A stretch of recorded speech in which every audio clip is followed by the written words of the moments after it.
Bom dia, bom dia, bom dia a todos. Vocês que nos acompanham nessa comunicação da Prefeitura Municipal,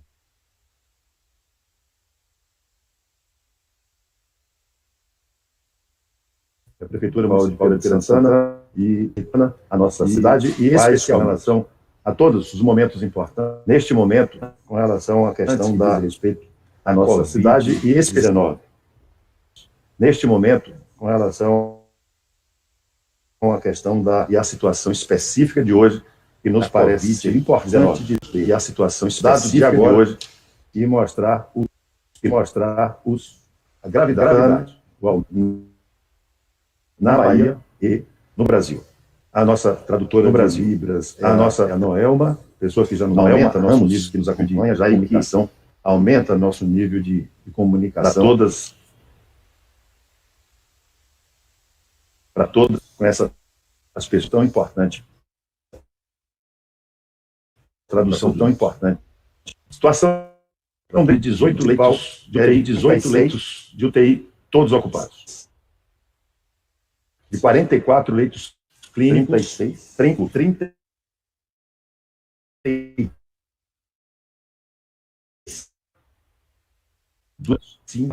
onde nós temos duas pessoas entubadas. A realidade é de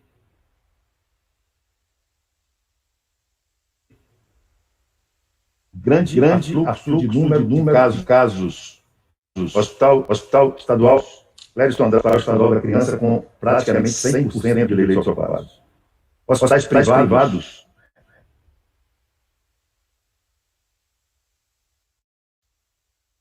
e aí a doutora Melissa falará, porque ela tem um trabalho permanente de estados brasileiros. Não é de cidades da Bahia, não, de estados brasileiros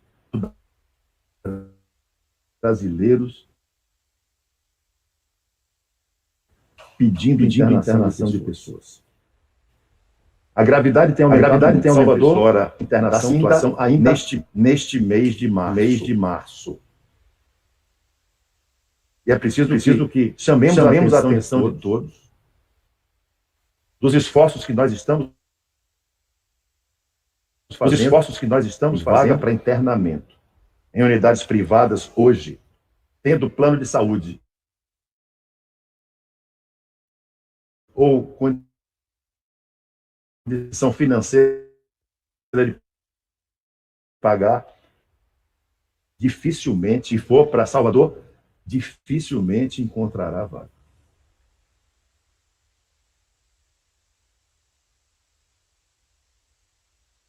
Quem for para outros estados, certamente não vai chegar a tempo de ser tratado ou atendido. A situação das cidades vizinhas, porque eu fizesse ontem uma solicitação formal ao governador do estado de bloquear todo o transporte intermunicipal mais uma vez que as vans que circulam nas nossas cidades vizinhas, indo e voltando para a Feira de Santana. Nossa rede de atendimentos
sendo um pouco técnico, mas é para deixar você alertado de que não vamos assumir riscos.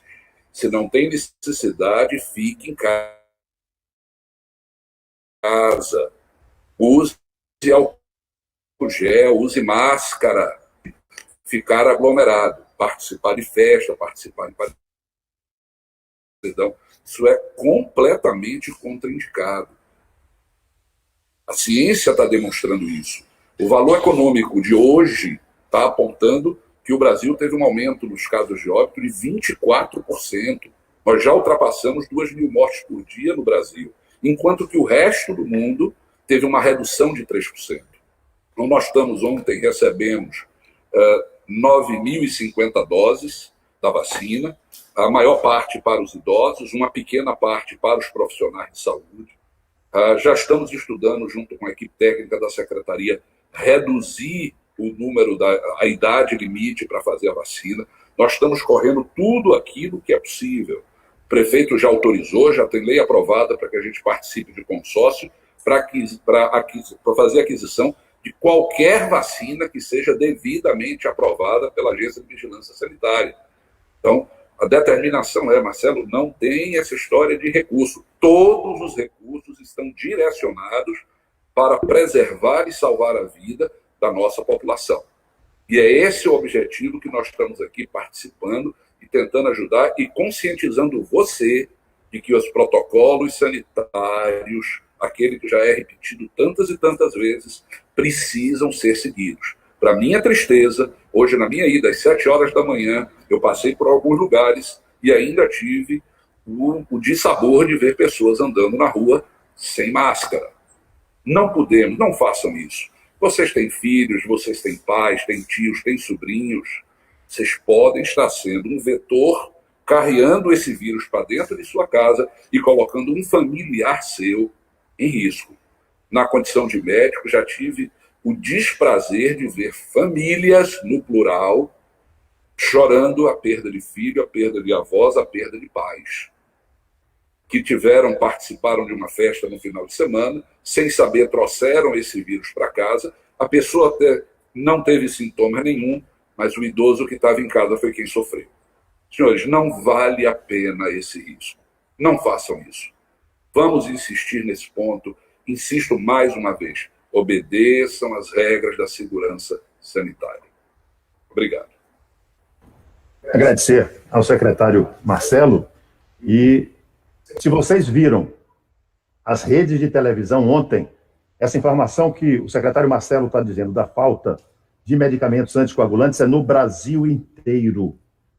Se vocês viram as notícias de ontem, vocês vão saber que esse tipo de relaxante muscular está no Brasil todo. Não é uma questão de Feira de Santana, não é uma questão da Bahia, é uma questão de estoque. Se gastou a quantidade grande desses insumos médicos para coagulação e relaxante muscular no mundo inteiro.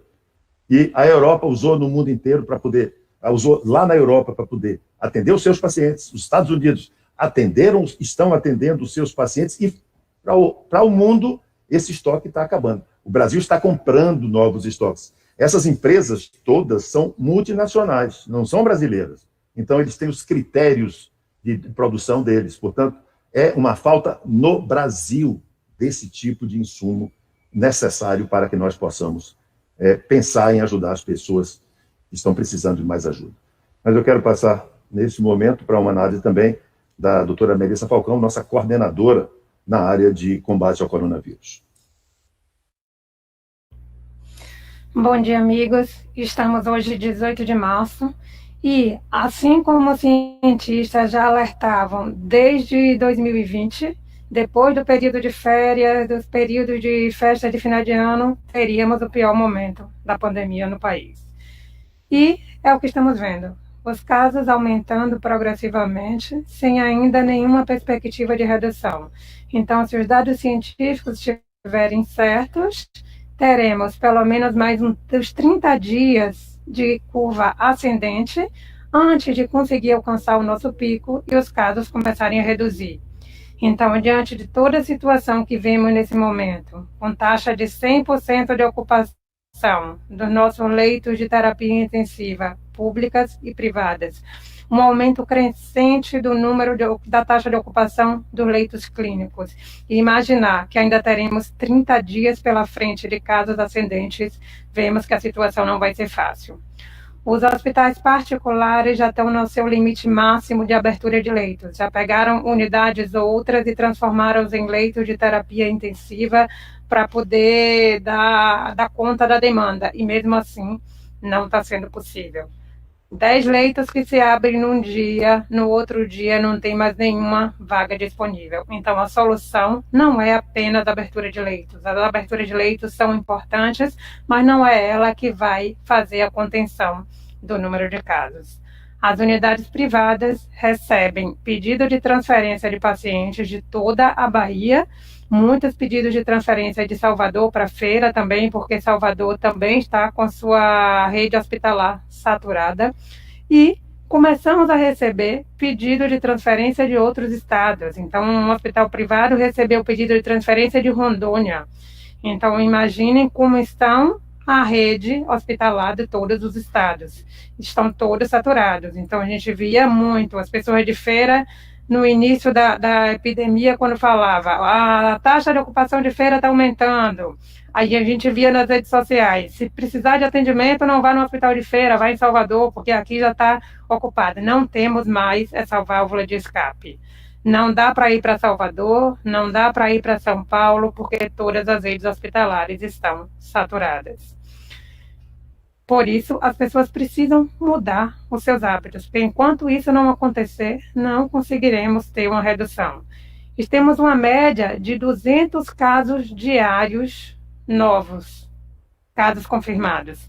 Imaginar que desses 200, até 20%, ou seja, até 40 pessoas por dia precisarão de algum atendimento ou internamento médico dentro das próximas 2 semanas, e isso se somando com os casos novos a cada dia, a gente vê que não teria leito suficiente, por mais que fosse aberto, para dar conta dessa demanda. Chegamos ao máximo de 135 pacientes confirmados, internados na cidade de Feira de Santana, com diagnóstico de coronavírus. Lembrando que, além desses 135 confirmados, temos as pessoas dos outros municípios que também estão internados aqui e as pessoas que são suspeitas e que o resultado ainda não saiu, que poderão vir a ser positivos também para coronavírus.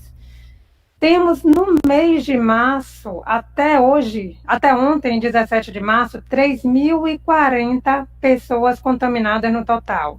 Então, vemos que estamos mais ou menos no meio de março e já temos praticamente a quantidade de casos que tivemos nos meses anteriores de maior incidência. O mês que tivemos mais casos foi dezembro, que durante os 30 dias tivemos 4.845 casos. Logo, março vai superar. Continuando, a situação realmente é muito difícil, demanda medidas urgentes, medidas emergenciais, para que a gente possa minimizar os danos da população. Então, é inadmissível que, diante de uma situação que vivemos, tenhamos que fiscalizar as pessoas para ver como elas vão agir. É a vida de cada um, e cada um tem que ajudar e se cuidar. Então, até as próprias pessoas que a gente vê aí cobrando que não feche comércio, que não feche nada, o que é que está fazendo lá na sua rede social, no seu dia a dia, para ajudar a combater essa epidemia?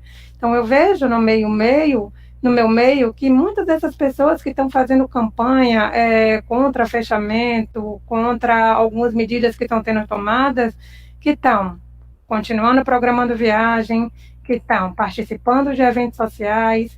Então, o efeito tem que ser comunitário, o efeito tem que ser coletivo, é aquele efeito de formiguinha, no qual vai se somando e conseguimos um efeito em cascata, um efeito maior para uma redução desses números.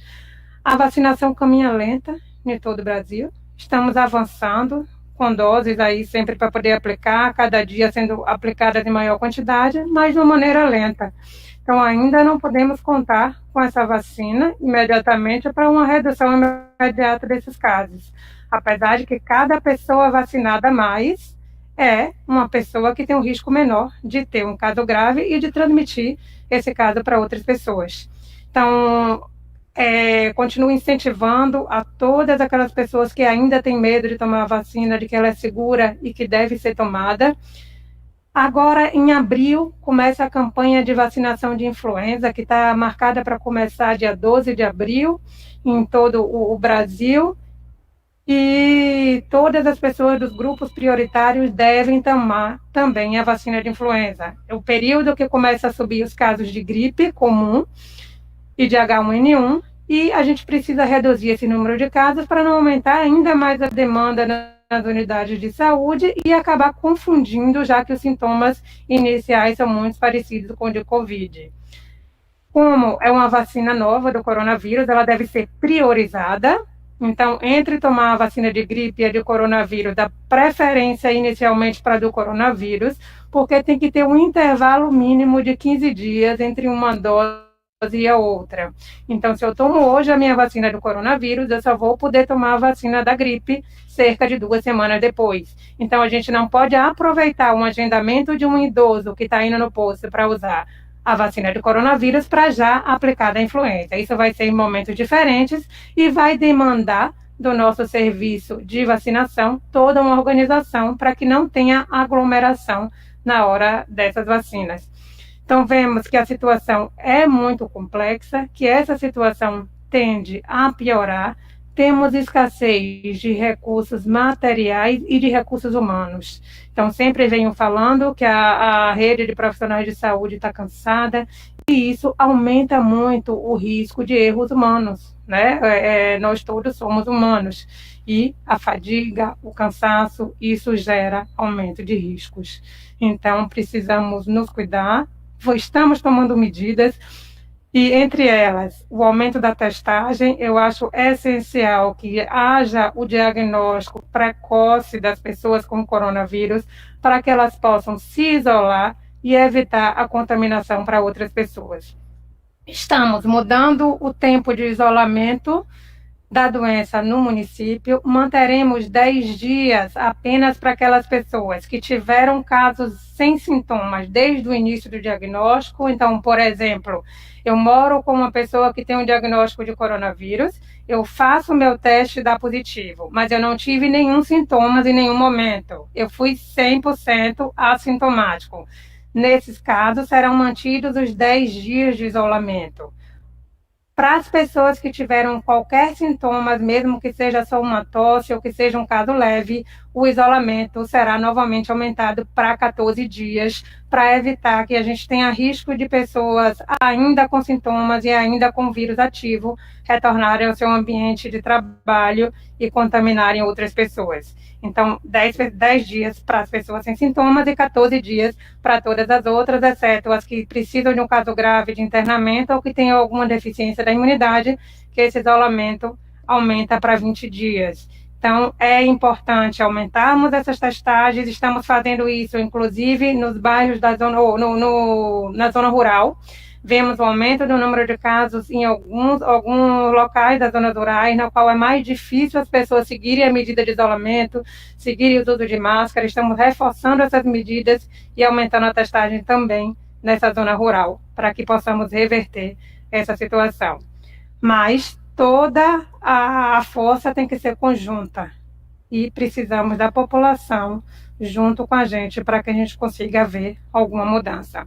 Um fato novo que aconteceu nessa semana, que foi praticamente no final de semana que foi confirmado, tivemos no município o primeiro caso de transmissão vertical. Existem pouquíssimos relatos desse tipo de transmissão no mundo. E o que é isso? Uma mulher grávida que transmitiu o vírus para seu filho. Ela estava internada com um quadro de coronavírus grave, precisou fazer uma cesárea de urgência, porque precisou ser entubada e evoluiu com piora da parte respiratória. O neném nasceu e no dia seguinte coletamos um swab para pesquisa de coronavírus nesse neném, que confirmou ser positivo.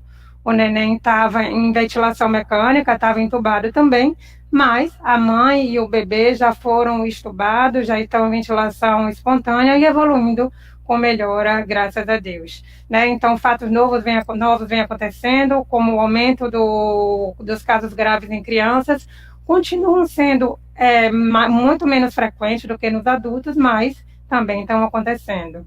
Então, com todas essas variantes circulando e todos esses novos fatos acontecendo, todos os cuidados têm que ser redobrados e não reduzidos nesse momento da epidemia. Agradeço a vocês e estarei disponível às perguntas aí.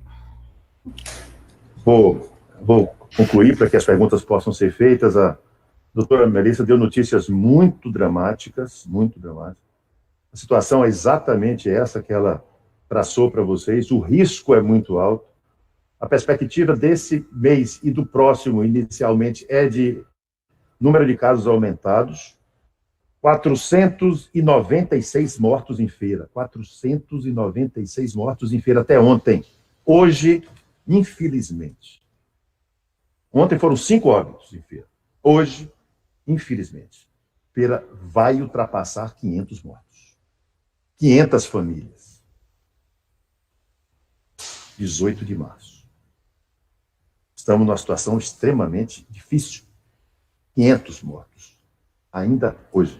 Esse óbito que o secretário falou que tem na policlínica não está computado aqui. 497.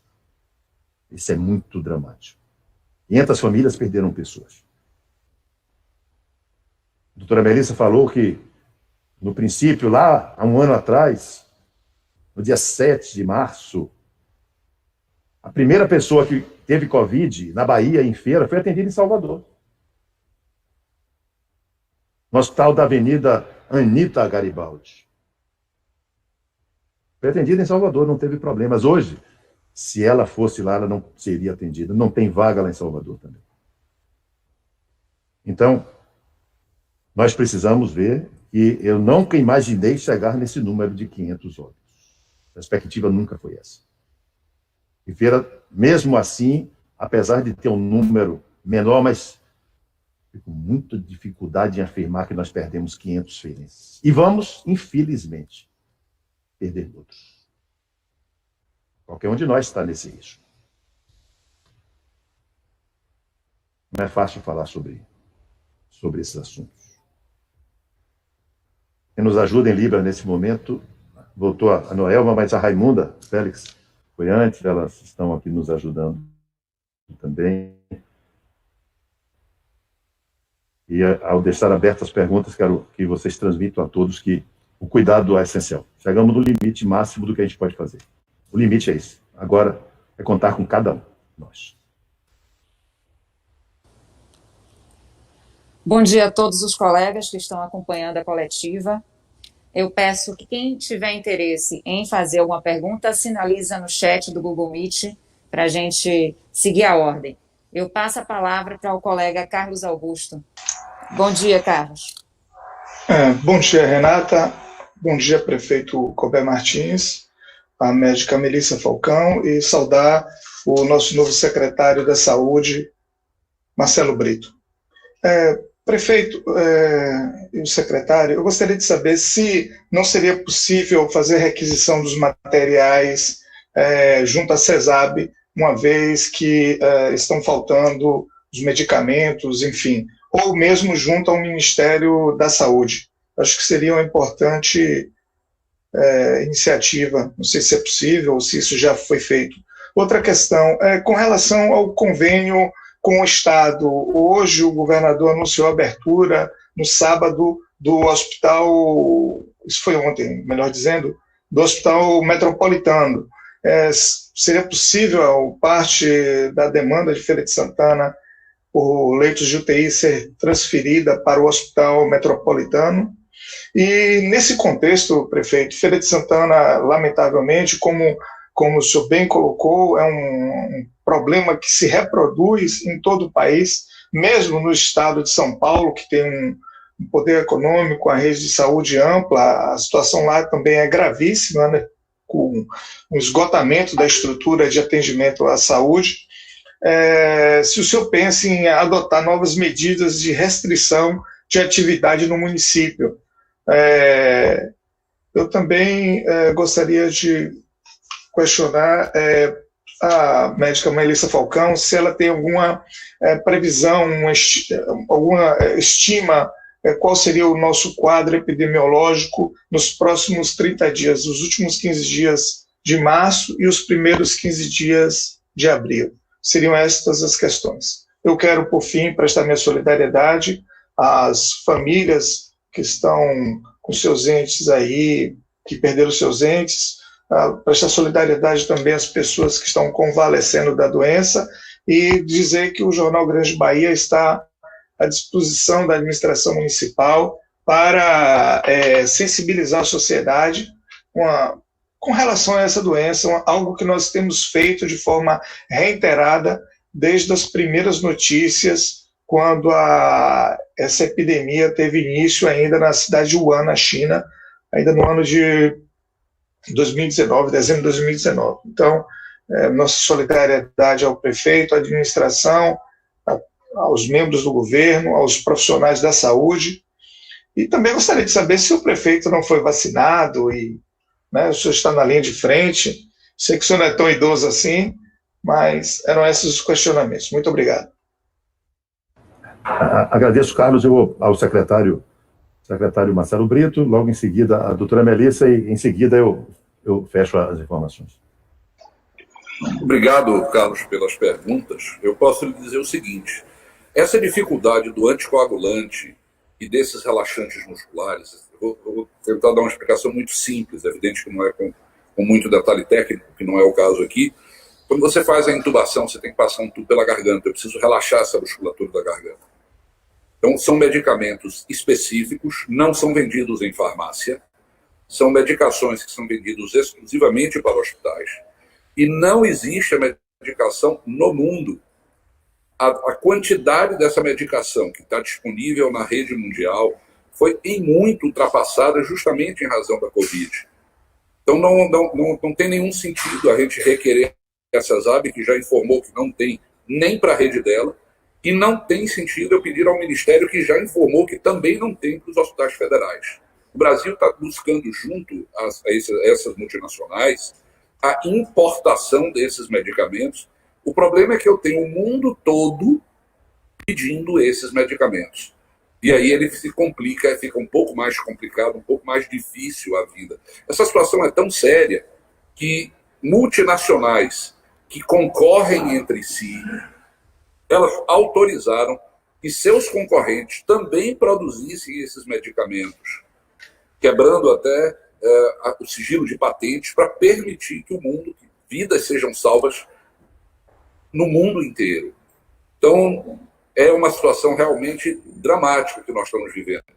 Nós estamos chegando realmente ao absoluto limite da capacidade.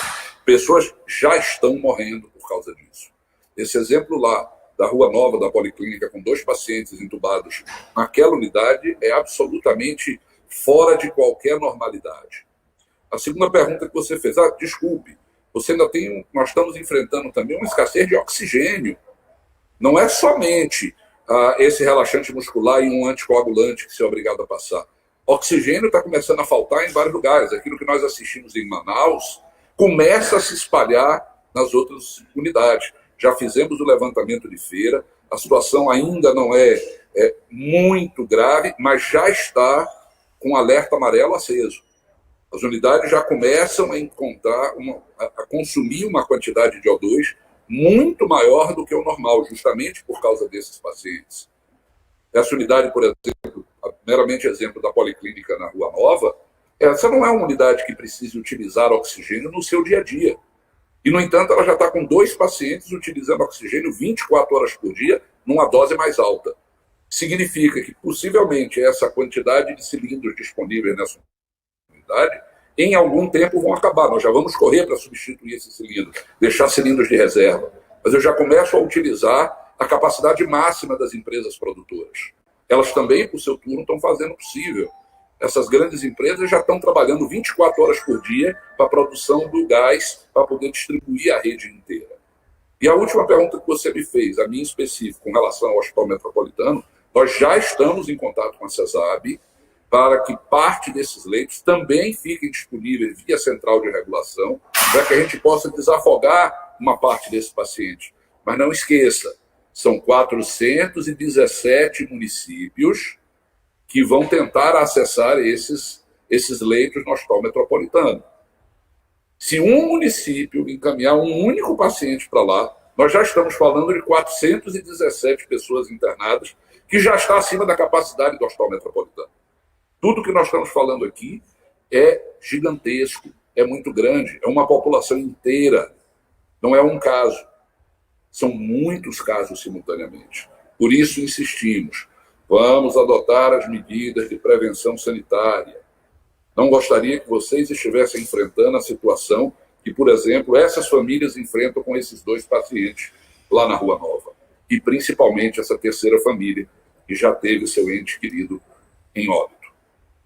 Vou passar a palavra para a Melissa. Agradeço, Marcelo. Doutora Melissa Falcão, por favor. Carlos, em relação à expectativa de número de casos aí nos próximos 30 dias, as expectativas não são boas, é de continuar crescendo aí nos próximos 30 dias para podermos alcançar o pico. Então, o mês de março que tivemos 3.040 até agora, eu acho que teremos pelo menos mais uma quantidade dessa aí nos próximos 15 dias. Eu acho que vamos alcançar ou ultrapassar os 6.000 casos em março, sendo muito maior do que já tivemos até o momento. E com esse quantitativo pode permanecer ou continuar aumentando ainda na primeira quinzena de abril. Então, o esperado é que estejamos numa situação um pouco melhor na segunda quinzena de abril. Então, ainda temos aí um tempo grande para enfrentar essa situação. A informação que eu tenho, talvez Melissa possa me corrigir, Melissa, por favor, é de que o Clériston Andrade transformou a Sala Vermelha em leitos de UTI e o hospital está operando com 50 leitos hoje. O governador teria determinado essa modificação na segunda-feira. Eu, como não tive pessoalmente com a direção do hospital, eu gostaria que, se nós pudéssemos confirmar essa informação, Marcelo, você pode ter um contato direto também com o diretor do hospital, mas a informação é que o governador teria determinado que pudesse ter, não 40, mas 50 leitos. Mas a doutora Melissa tem informação mais própria. Sim, foi aberto mais 10 leitos de terapia intensiva na Sala Vermelha do Clériston, aumentando os leitos disponíveis de UTI. E uma outra informação, já temos pacientes de convênios internados no Hospital Geral Clériston Andrade.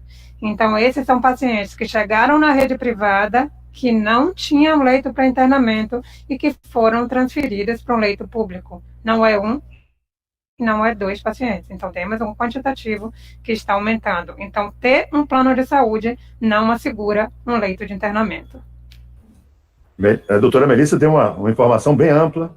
Realmente, o governador autorizou, e o Clériston Andrade tem hoje, não 40, 50 leitos lotados de UTI, e essa informação a doutora Melissa confirma agora, inclusive pacientes que são pessoas que têm plano de saúde, que já não têm como internar na rede privada. Eu acho que a gente não precisa mais ampliar, a não ser pedir cuidados.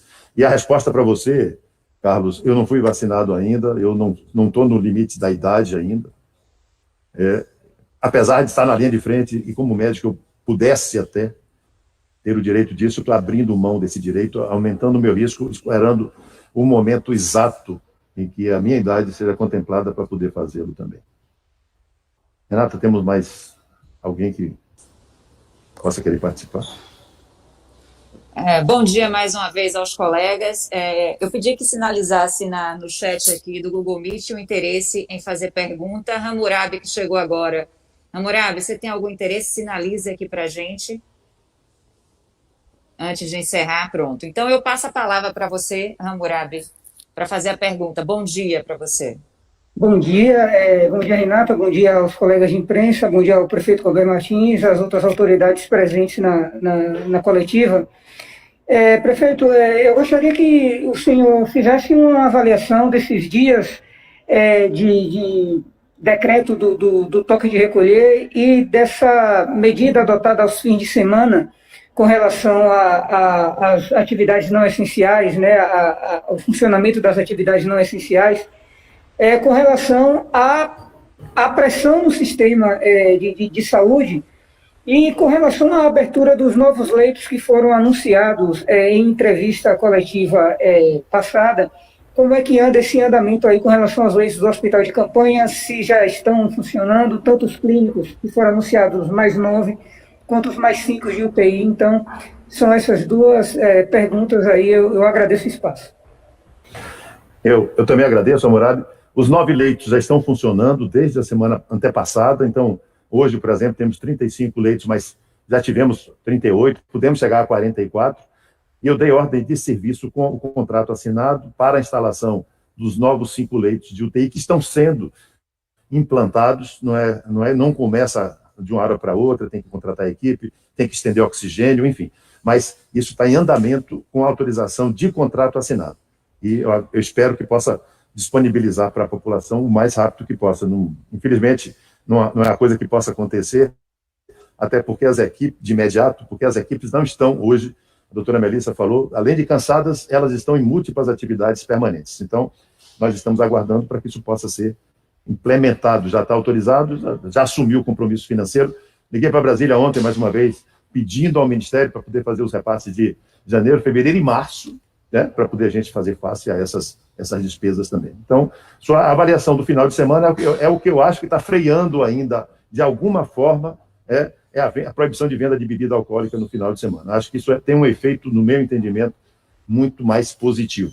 E acho que o toque de recolher à noite, de alguma forma, também inibiu uma grande quantidade de pessoas que estavam fazendo festas, que estavam fazendo algo que era dispensável de se fazer. Eu acho que é uma medida positiva e nós vamos avaliá-la melhor ao final de semana.